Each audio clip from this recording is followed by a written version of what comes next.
Boa tarde. Que dia é hoje, Carlos? Dia 24. Eu sempre esqueço, cara. 24 de abril, quinta-feira, 16 horas. A gente está começando mais um Papo na Rede ao vivo. Região oeste de São Paulo, friozinho gostoso. Friozinho, um tempo assim cinza. Um dia bom para ficar recolhido. E com muita alegria de ter com a gente aqui a Dorelia. Alegria minha. Dorelia, psicóloga. Trabalha há mais de 3 décadas no ofício de cuidar de pessoas. É isso. Muito bom ter você aqui, Dona.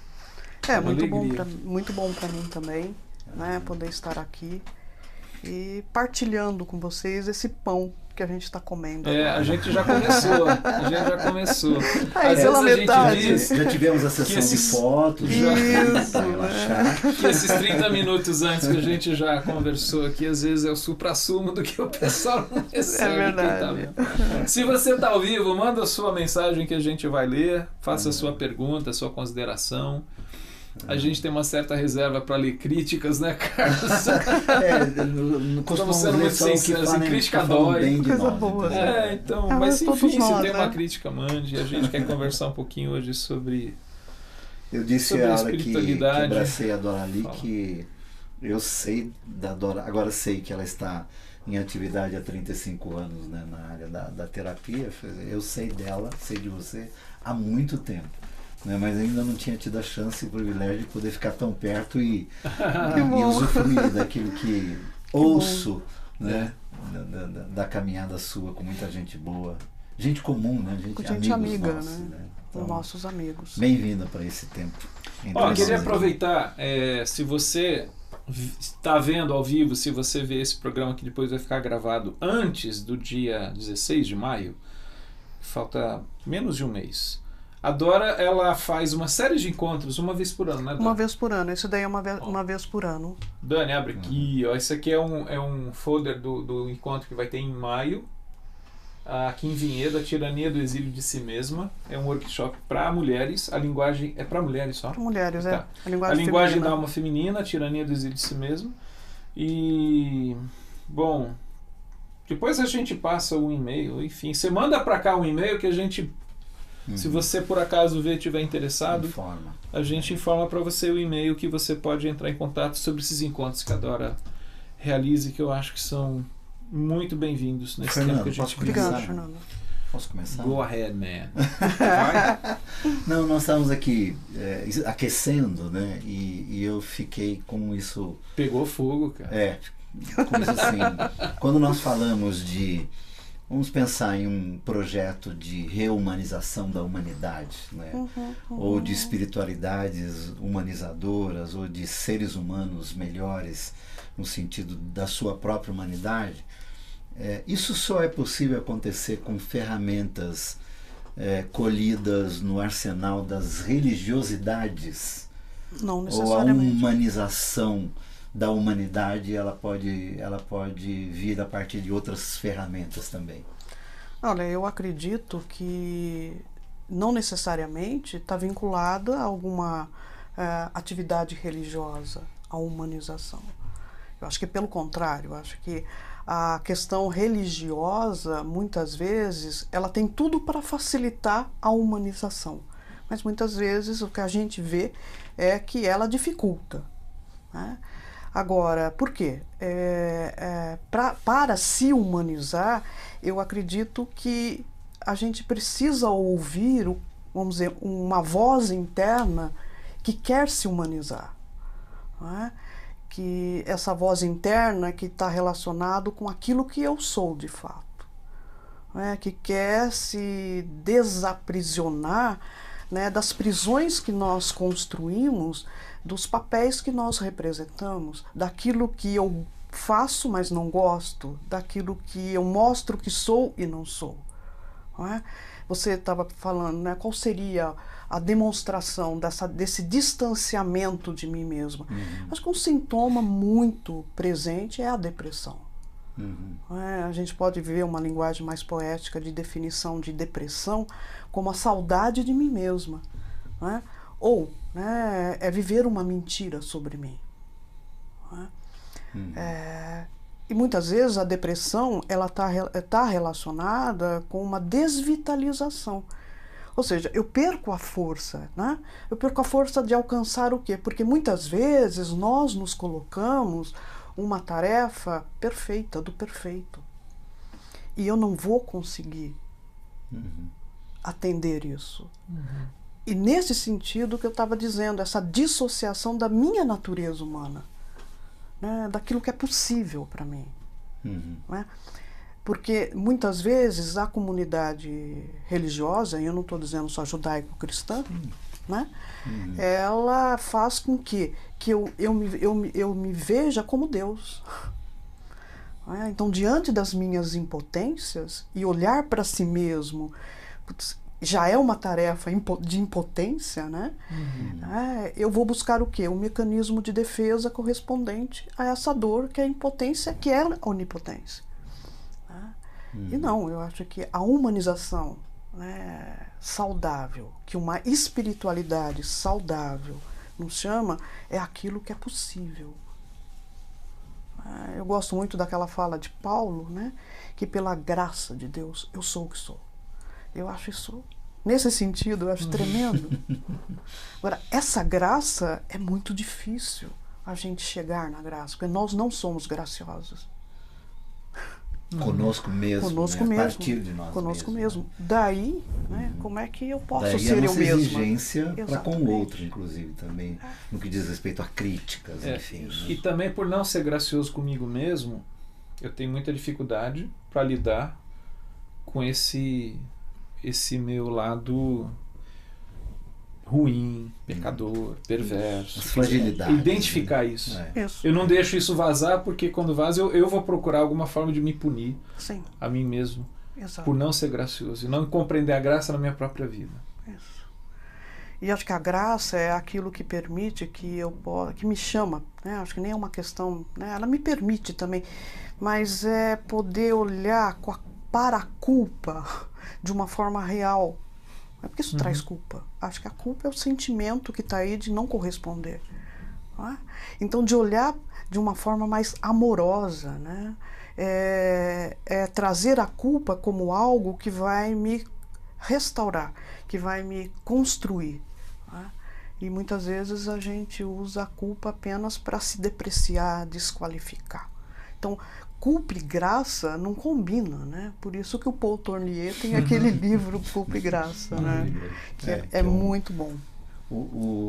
Quando você falou de que um sintoma da questão da desumanização é a depressão, é comum, e na sua experiência terapêutica, de que as pessoas que, uma vez ouvindo esse grito que nós estávamos comentando aqui, de preciso me socorrer, eu preciso me aproximar de mim mesmo, e isso vem nessa forma de um sentimento, de um pensamento meio que ladeira abaixo, que é a depressão.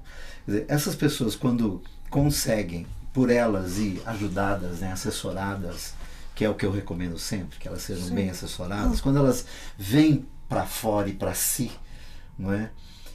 Elas encontram uma dificuldade imensa em conviver de novo com aquele habitat, né? Sim. Porque ela foi lá, arrancou as máscaras todas e veio ela, né? E às vezes, lembro-me quando, desculpe se a minha mulher estiver ouvindo, mas lembro-me quando a Lau foi para terapia com a sua colega Cleusa Gonçalves, que foi das primeiras nossas, né? Foi. A Cleusinha disse para mim assim: agora você vem, porque você vai receber uma outra pessoa com a qual você vai ter que lidar. Isso é uma coisa comum e boa, ou não é tão boa assim? Tipo, olha, quando se quer cuidar desse sinal que é para trazer essa humanidade de volta. Define-se boa, né? Eu diria. Não, é boa. É boa, mas eu penso... Pra quem, né? Não, eu penso... Pelo não mútil, como diz. Não, mas eu penso que não dá pra gente valorar. Se é boa, se é mal. Porque aí a gente está indo nesse caminho... Você já está tarjando. Volta de novo. Rotulando de exato. novo. É uma vivência. É poder estar junto e ver... Mas isso é difícil. Agora, eu acho que a gente tem que deixar claro... Eu estou falando de uma depressão existencial. Sim. Né? Porque existe a depressão mais patológica, né? Que está ligado metabolicamente, né, que está ligado com o nosso quimismo, né, que essa depressão, né, vamos dizer, mais metabólica, ela aumenta diante dos conflitos emocionais. Sim, né, sim. E é incrível, né, como a gente se descobre já trazendo uma herança familiar dessa depressão. Que você está falando dessa depressão existencial, Dora, a gente poderia usar uma outra palavra, que também vai ter algumas variações, mas é uma angústia do ser. Essa angústia da vida, de que parece que eu não consigo bancar a minha vida e por conta disso eu tenho que ficar saciando o meu interior, a minha alma, o meu coração, que quer que eu chame disso, que sou eu aqui dentro, com uma série de coisas. Sim, mas e vou buscando... Mas isso que você falou é interessante. Né? A questão da angústia.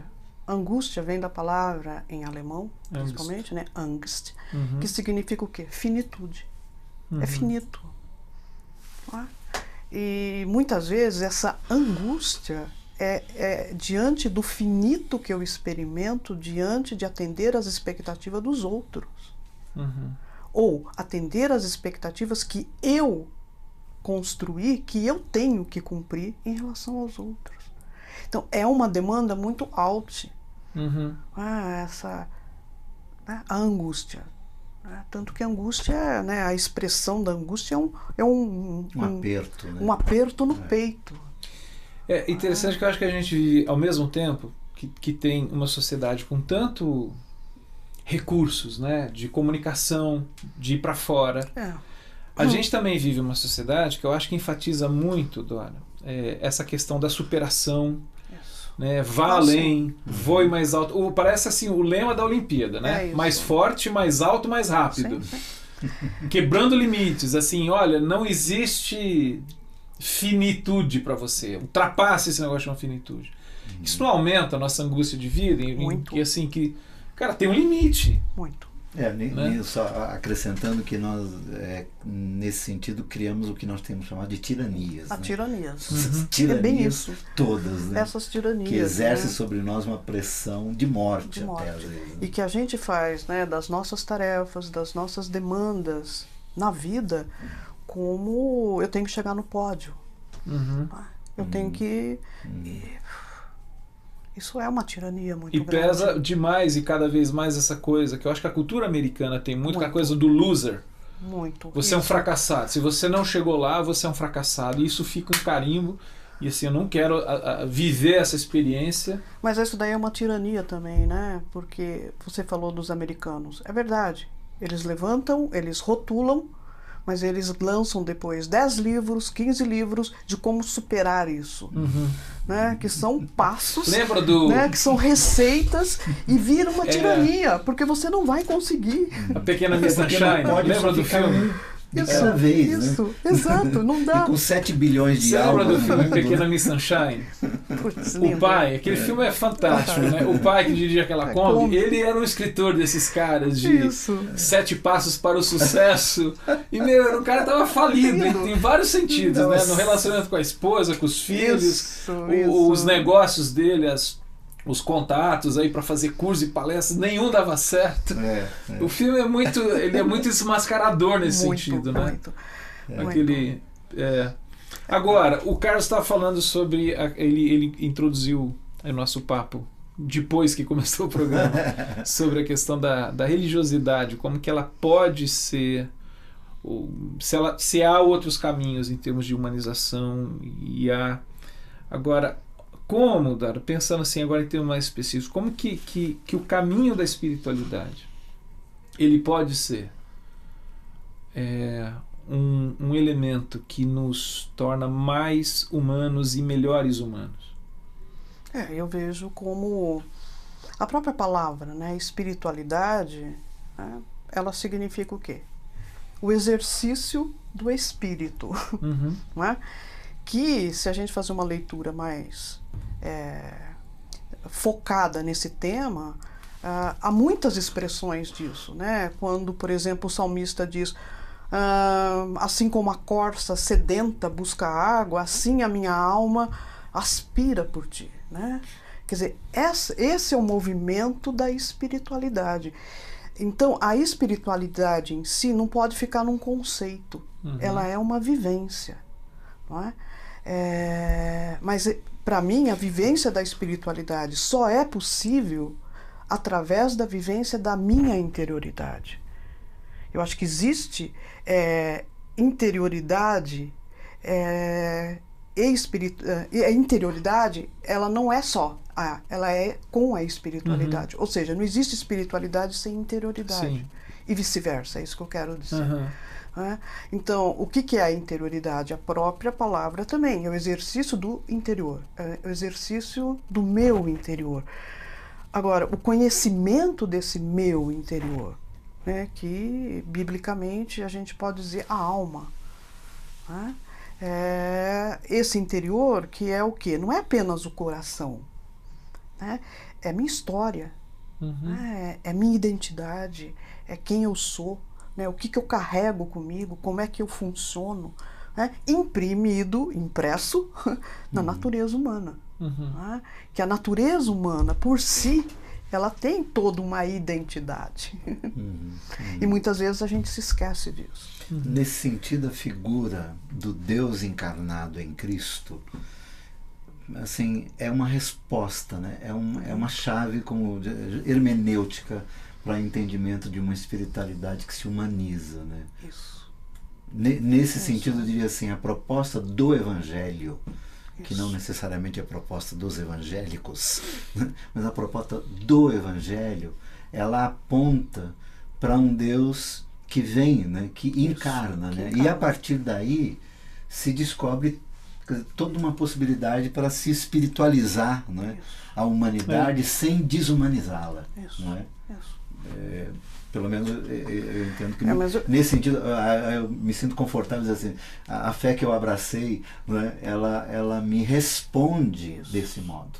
Uma vez tirando todos os rótulos e tarjas e esse ferramental teológico que acaba fazendo do Evangelho uma cartilha, né? E o Evangelho não é vida, é uma proposta de vida e vida aqui, né? Vida humana, né? Mas eu penso exatamente isso que você está dizendo. Então, a interioridade e espiritualidade e o Verbo se fez carne. E o Verbo se fez carne. O Verbo Supremo. Esse é a chave. E o Verbo daquilo que é meu e que, de repente, me é revelado.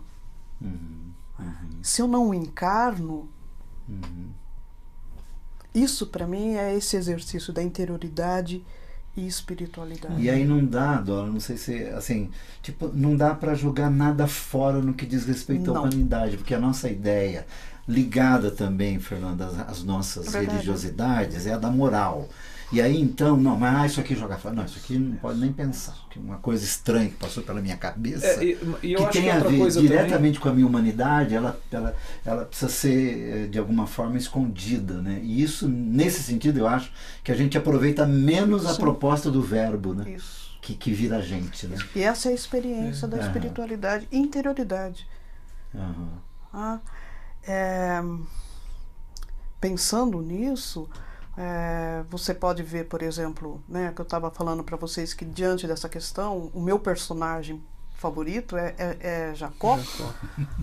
E você vai lá em Isaías, quando Isaías, né, diz, não tema, né, tem aquela expressão em Isaías que Deus está dizendo, olha, não temas, ó Jacó, que eu te criei. E não temas, ó Israel, que eu te formei. Né? Quer dizer, essa humanização, ou, né, eu me apropriar da minha humanidade, porque Deus me criou Jacó. Não é? Quem é Jacó? Né? O enganador, o usurpador, não é?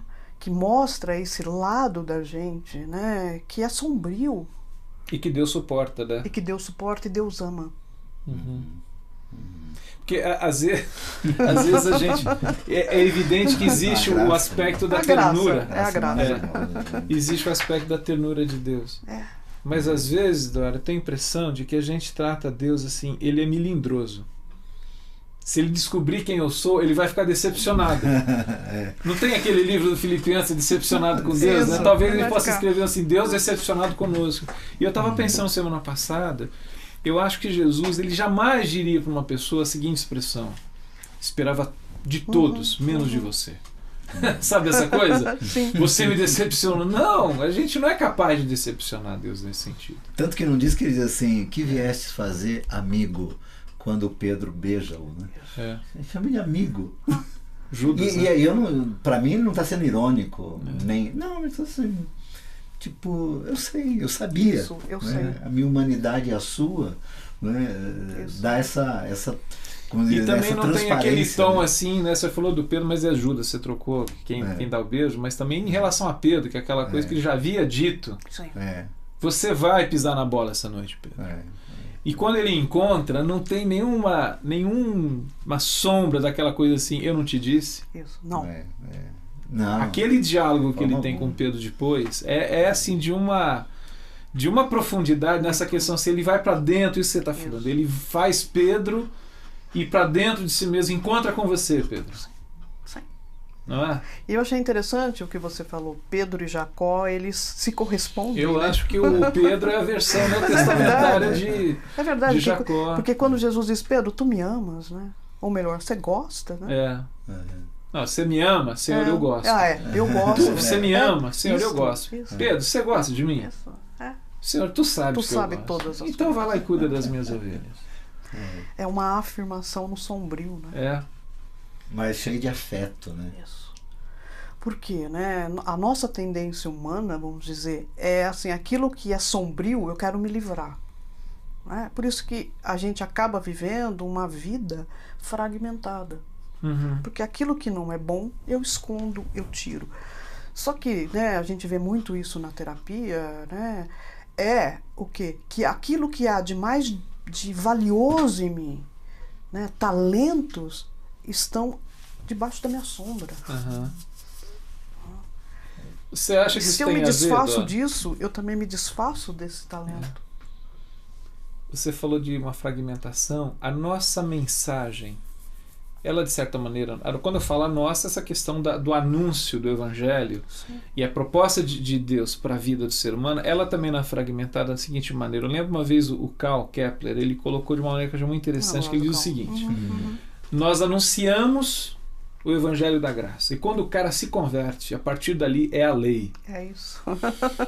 Né? Assim, a gente não dá continuidade de que, olha, tipo assim, para você entrar é graça, e aqui dentro continua a graça, continua essa caminhada de crescer na graça, de se afastar no sentido da carne, que em Gálatas não é aquela coisa ruim em mim, é o meu esforço humano para agradar a Deus. Esse é o grande problema na carta de Gálatas, né? Então eu acho que nós sofremos talvez em conta daquilo que a gente mesmo tá colocando, que é essa separação, quer dizer, olha, o Evangelho é anunciado como graça, mas a partir do momento que você acolhe ele, cara, Agora, como não viver, Dó, numa vida fragmentada? Posso ler depois 2 e-mails? Pode. Numa sociedade que cobra, que exige, que é essa sociedade, especialmente ocidental, né, da conquista, da vitória, e isso entrou, né, engoliu o mercado religioso, e aí tem todas as ferramentas, né, para que em Cristo, né, absolutamente tudo dará certo, e se não deu é porque você está em pecado. Então, assim, como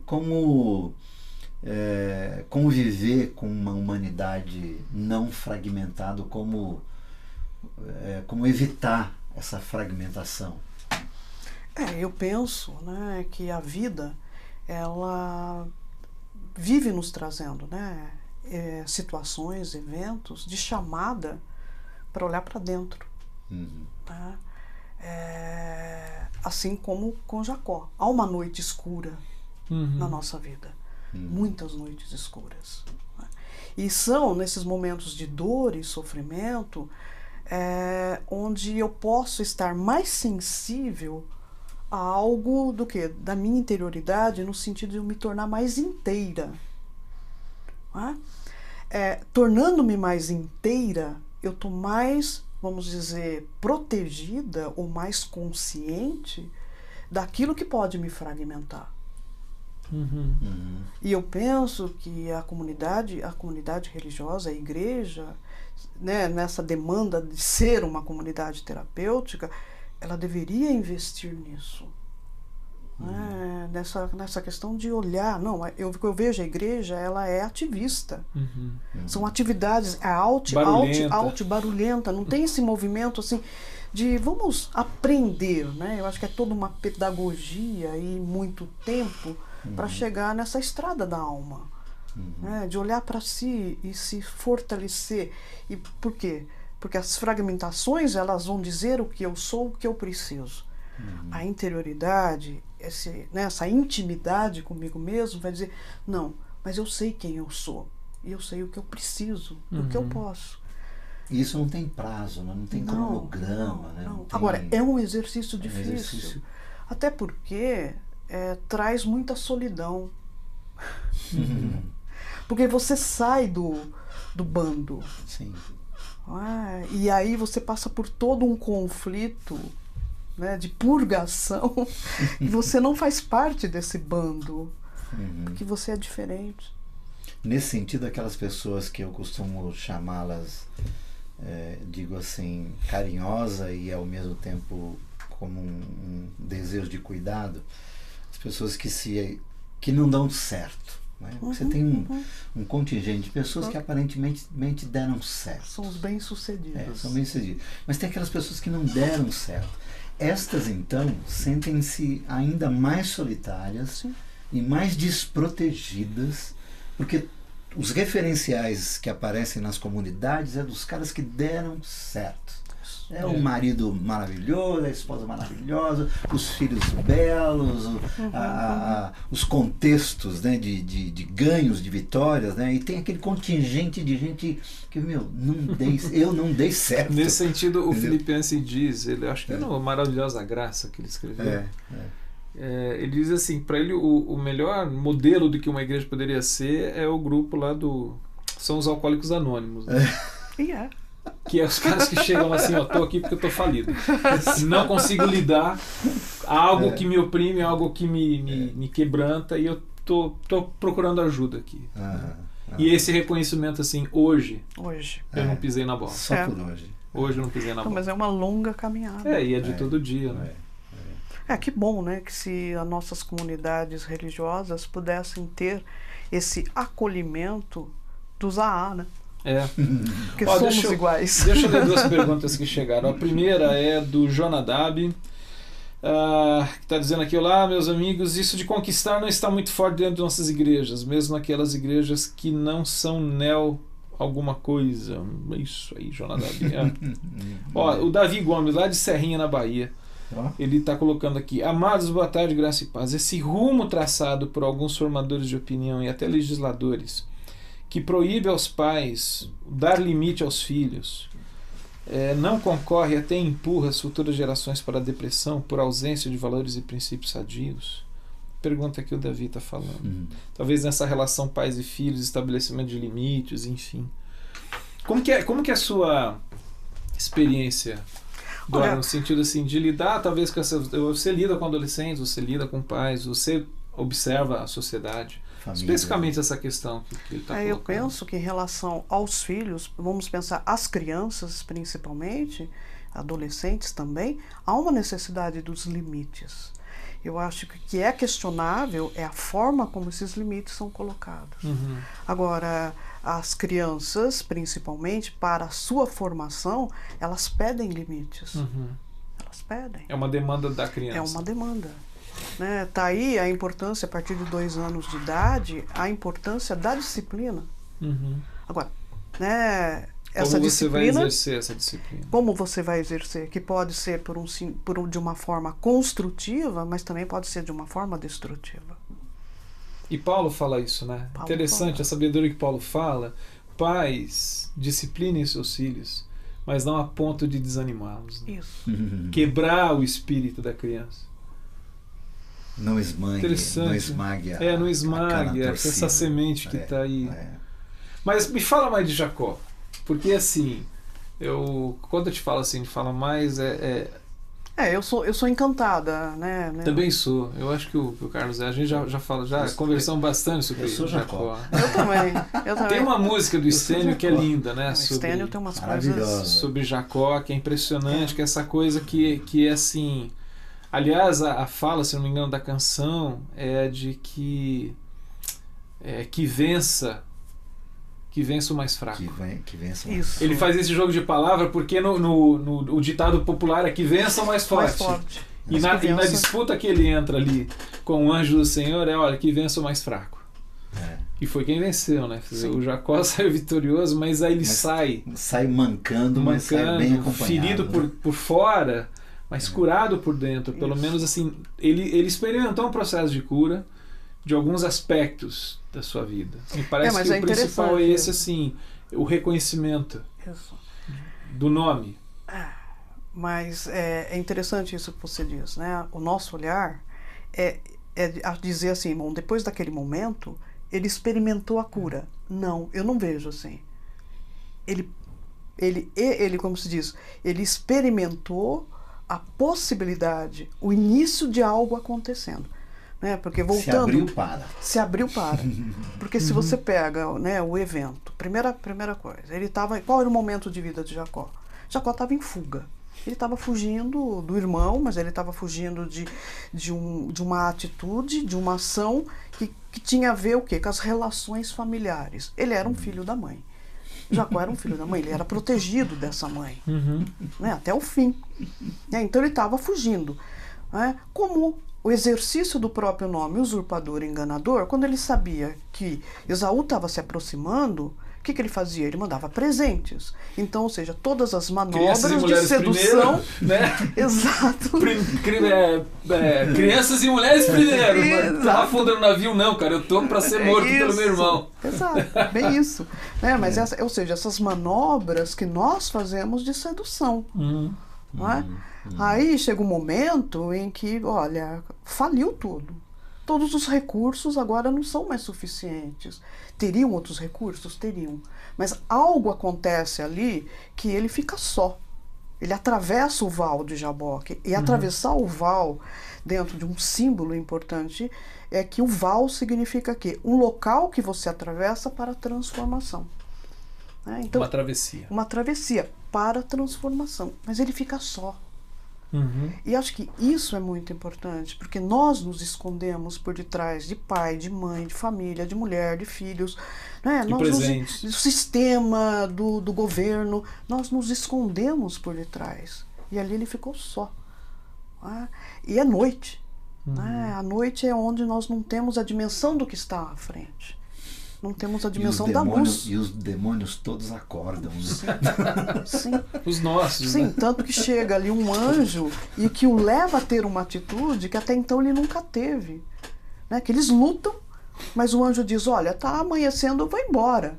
Ele diz não. Né? Pela primeira vez aparece um lado de Jacó que diz, não, enquanto você não me abençoar, você não vai embora. Ele se torna um protagonista ali, pelo menos um pouquinho da sua história. Sim, mas era necessário.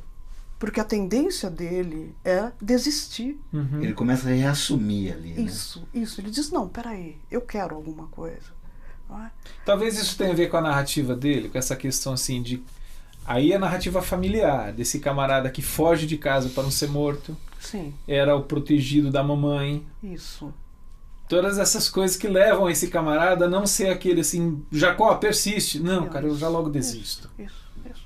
O que a gente vê em Esaú, que ele era persistente. Ele persegue. Né? Agora, Jacó, naquele momento, ele queria ser abençoado. Enquanto você não me abençoar.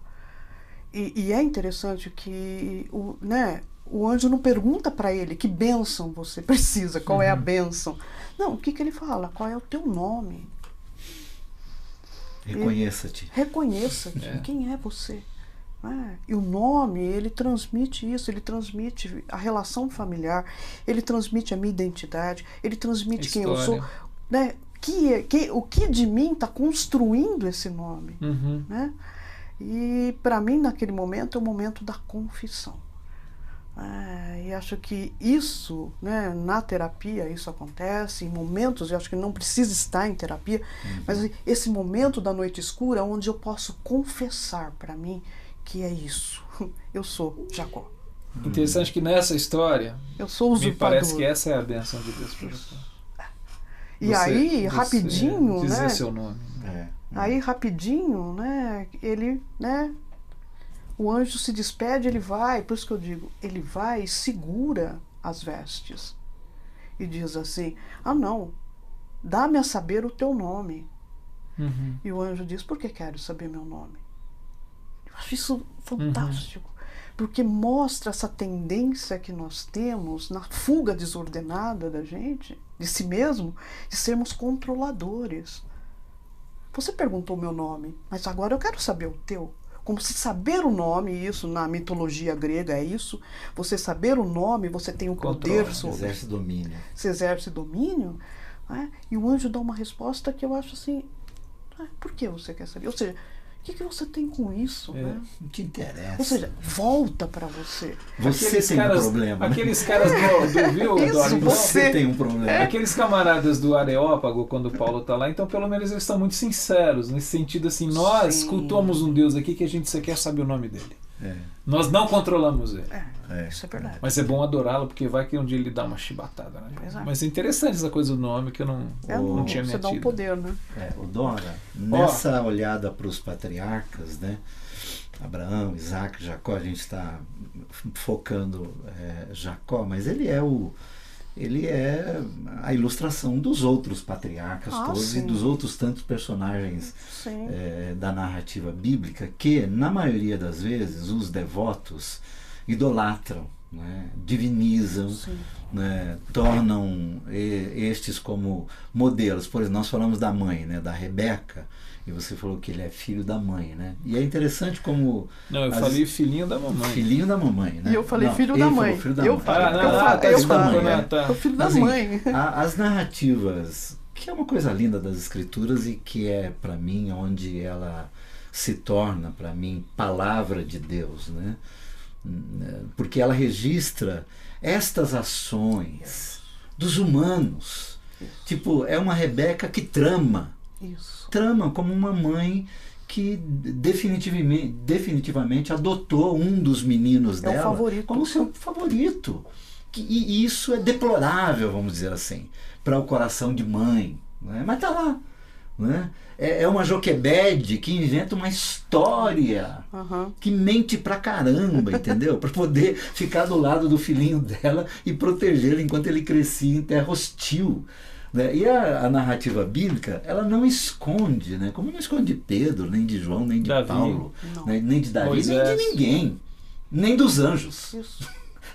Ela desnuda, as escrituras desconfiam até dos anjos, né? Porque quando Paulo fala assim, algum anjo, né, vier com outro evangelho, algum anjo estranho, né? Do tipo assim, ninguém é poupado nesse sentido, não no sentido de todo mundo ficar na berlinda para ser julgado e condenado. Não, é para que nós nos identifiquemos e nos tornemos mais leves conosco mesmo nesse sentido. Aceitar isso. Aceitar. Eu sou isso aí. E do tipo assim, né? Dá pra você me ajudar, né? Eu acho que tem uma palavra que tem me vindo assim, volte e meia na cabeça, quando a gente está conversando aqui, da hora que é assim, a idealização. A idealização. Sim. Eu acho que nós temos um grande problema, nós seres humanos, e aí eu acho que o Carlos está falando assim, de que a palavra ela faz um movimento de derrubar as nossas idealizações, sejam de mim mesmo, que eu faço de mim mesmo, dos outros, dos meus amigos, das pessoas com quem eu conheço, e até as idealizações que eu faço de Deus. E que a gente poderia chamar isso assim, são uma espécie de ídolos, né? Uma palavra muito parecida. Eu crio ídolos de quem eu sou, das pessoas, de Deus e tal, e a Bíblia assim, querendo derrubar e quebrar essa coisa para mostrar de fato quem eu sou. E aí eu acho que na leitura que eu faço dessas biografias, o que eu vou, é interessante você falou, quer dizer, a Bíblia expõe não no sentido do expor pelo expor, Não. Mas é mostrar os seres humanos Isso. são assim. Isso. E Deus os amou. Você falou lá de Isaías, é lindo aqui. Eu acho lindo essa daí. Jacó, eu sei, mas eu te amo. Eu Posso te ler mais um criei, e-mail assim. que chegou? Olha, Lê lá. Osmar Ludovico, de São Nossa, Paulo. Osmar, abraço para audiência você. de primeiríssima, né? Sem perguntas, muita coisa para processar a partir da sabedoria da Dora. Isso Meu daí, amigo. Osmar. Obrigado pela sua companhia aí com a gente. Ó, Obrigado, o Osmar. Birani Medeiros, de Caruaru. Eu acho que mandou 2 e-mails aqui, pera um pouquinho. Não. Onde se enfatiza apenas... Tá fazendo uma pergunta. Onde se enfatiza apenas dores e sofrimentos? A Lloyd, daqui a pouco a gente tenta responder, tá bom? A Lloyd Barreiros, aqui de São Paulo, dizem que o amor e poder não combinam. Onde prevalece um, falta o outro. Dentro do contexto da fala de hoje, peço a gentileza de comentarem essa questão. Um abraço com carinho. A Luísa é sua colega. E poder. E Já amiga, veio aqui. Amiga, Amiga, de... Lloyd. Uma conversa com a gente, isso. Obrigado, O Birani Lloyd. Medeiros, Caruaru de novo. Brega, que bom estar com vocês. Gostaria de perguntar o seguinte: nós não corremos o risco, pelo fato do absurdo do evangelho da prosperidade, sem perceber, a gente acabar criando o evangelho do sofrimento da penúria? Eu acho que essa era a ligação com aquela outra coisa que apareceu. E a Catiane, lá de Pinheiros, aqui de São Paulo, o papo intelectualizado de crente inteligente. Ô, louco!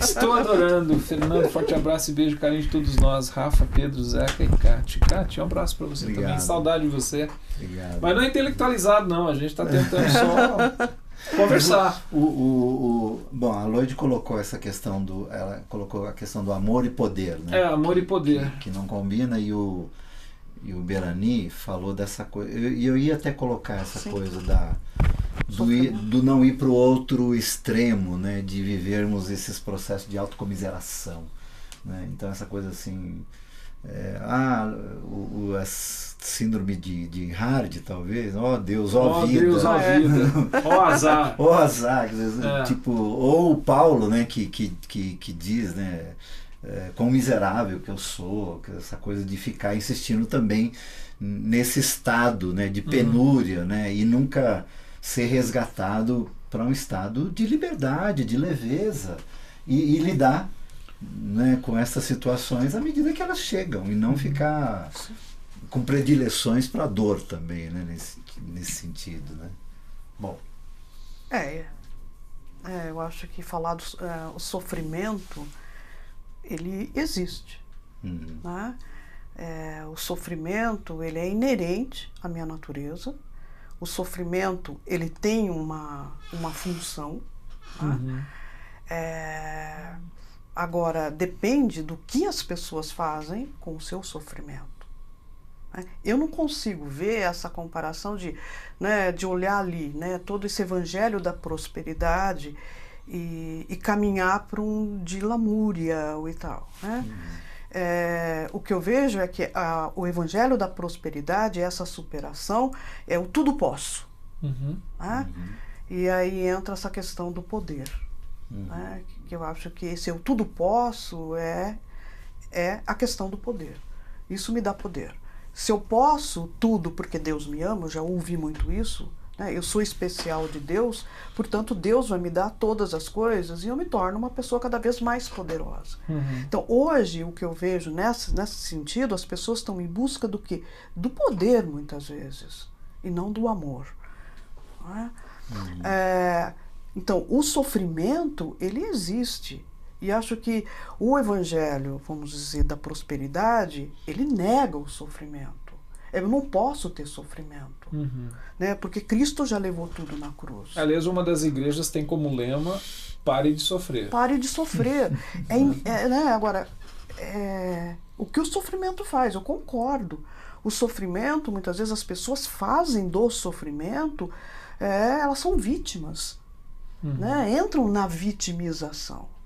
Meio de vida. Meio de vida. Sofrimento me dá de alguma maneira. Usa o sofrimento como moeda. Isso. Como negociar. moeda. Mas, e muitas vezes, na vitimização, as pessoas estão o quê? Exercendo poder. que é um poder tirânico. Porque se mistura o quê? Eu sou fraca, eu sou frágil, eu preciso... No final fica igual lá, né? Fica igual, mas eu manipulo de maneira... Controla. Exato, eu controlo. Então, eu acho que a gente pode correr um risco, sim, mas eu acho que o sofrimento ele tem que ser olhado como algo real e que não adianta. Tem momentos na vida que são noites escuras, que traz dor, que traz sofrimento, e eu preciso atravessar esse sofrimento. E que podem ser boas oportunidades. Sim. Agora, na maioria das vezes né? Mas é também perigoso. É que às vezes isso. dá errado, né? Não, Dora, Isso às vezes dá errado. Às vezes dá errado. E porque, é um processo de colapso mesmo. Né? Não, e que não é fácil lidar com a dor e o sofrimento. Não é.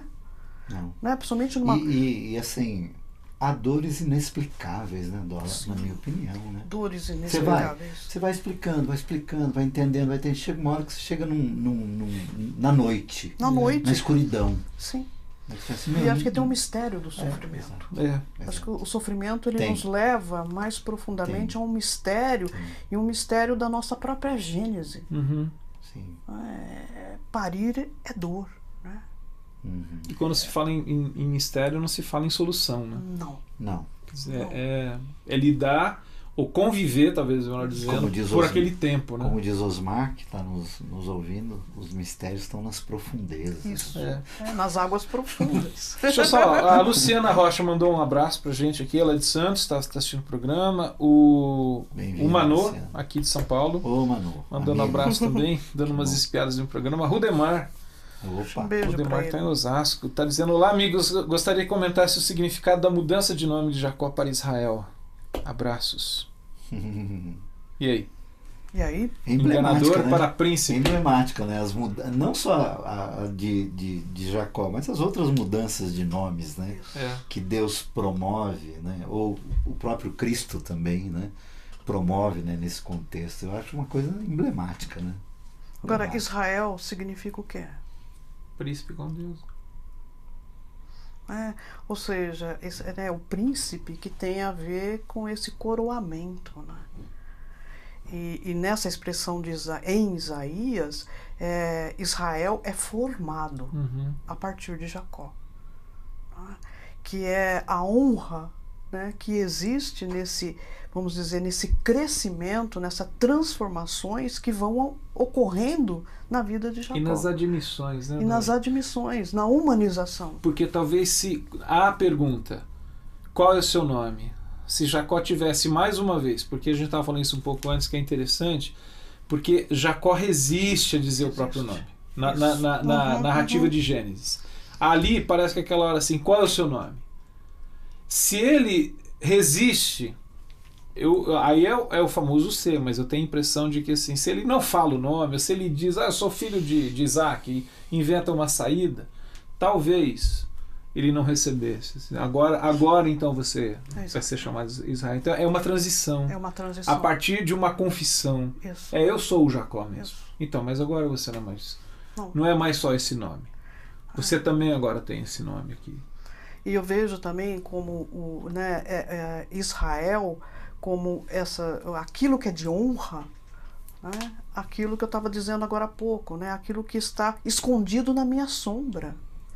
E que eu preciso integrar a minha sombra para que essas coisas valiosas se revertam, né, em algo, né? E para mim, assim, tornar-se Israel, para mim é tornar-se aquilo que sou. Isso não é num toque de caixa, nem liga e desliga, né? Isso é processual. É processual. Né? Jacó vai se tornando Israel, né? Tanto que, né, na própria descrição, uma hora é Jacó, outra hora é Israel, e ele morre como Jacó. Ele morre Jacó. Acho que tem um colhidinho. Isso. Velhinho.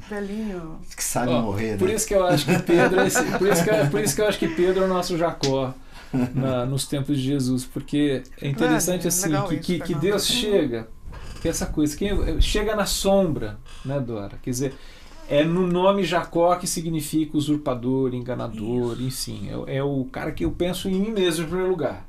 Sou eu, depois eu resolvo o mundo. E quando Jesus ele vai conversar com Pedro, é evidente que a fala de Jesus é intencional quando ele pergunta 3 vezes: você me ama? Se referindo à conversa que tinham tido dias antes. Sim. Ou seja, Jesus vai na sombra de Pedro. E o Ricardo Barbosa uma vez falou uma coisa que eu achei assim fantástica, de que porque é surpreendente a gente pensar que Jesus está conversando com Pedro, que havia negado 3 vezes, insistentemente, veementemente, e aí a fala de Jesus é absurdamente graciosa. Você me ama? Sim, Jesus, eu gosto. Então cuida das minhas ovelhas. E aí talvez os anjos assim, poxa, mas ele é vacilão, ele vai pisar na bola. Não, agora ele está pronto, porque ele reconhece o escuro e a sombra dele.